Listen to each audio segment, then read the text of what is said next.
کوئی ایازی بن گئے، کوئی کردار و عمل کے رنگ کے غازی بن گئے، اور ڈاکوؤں پہ جب پڑی ہے غوث اعظم کی نظر، ڈاکوؤں پہ جب پڑی ہے غوث اعظم کی نظر، تو گنڈا گردی چھوڑ کر وہ بھی نمازی بن گئے۔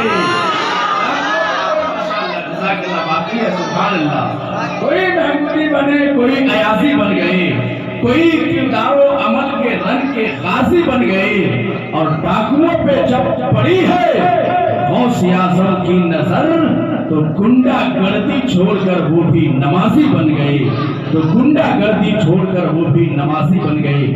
بڑی قیمتی گفتگو بھائی حضرت حافظ و قاری محمد اعلم نعمانی صاحب کو ملا، شان غوث اعظم آپ تمامی حضرات کو اور کرامت غوث اعظم سنا رہے تھے۔ اللہ پاک کی بارگاہ میں دعا ہے حضرت کے حوالے سے کہ ان کے بولنے میں، ان کے ہم سبوں کے سننے میں کہیں بھی کسی قسم کی خامی گستاخی غلطی ہوئی ہو تو معاف فرمائے، اور انہیں اور زیادہ احسن طریقے سے بولنے کی توفیق عطا فرمائے، ان کے علم و عمل میں بے پناہ برکتیں عطا فرمائے۔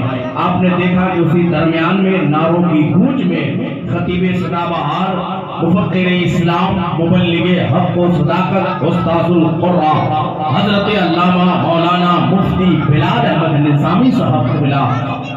خطیب امام جامع مسجد شہر سمستی پور کی آمد ہو چکی ہے۔ مدلل مفصل آپ تمامی حضرات کو حضرت کی تقریر سماعت کرنی ہے۔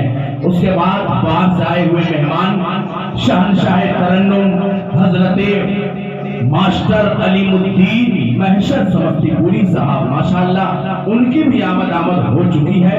کچھ ہی دیر کے بعد ممبر شریف پہ جلوہ افروز ہوں گے، لیکن ان کے آنے سے پہلے قاری اشتیاق صاحب بھی شرکت کر چکے ہیں، حافظ افتخار اشرفی بھی شرکت کر چکے ہیں، میری بھی ہو گئی، منور رضا علی بھی بچے ہوئے ہیں۔ آئیے میں ان کی بارگاہ میں پیش کر رہا ہوں مائک، ان سے گزارش کرتا ہوں کہ خوبصورت نعت و مناقب کا گلدستہ پیش کریں، اور میری تقریر تو سنتے رہتے ہیں، اور انشاءاللہ 24 تاریخ کو بھی سنیے گا، مدلل مفصل انشاءاللہ بیان ہوگا۔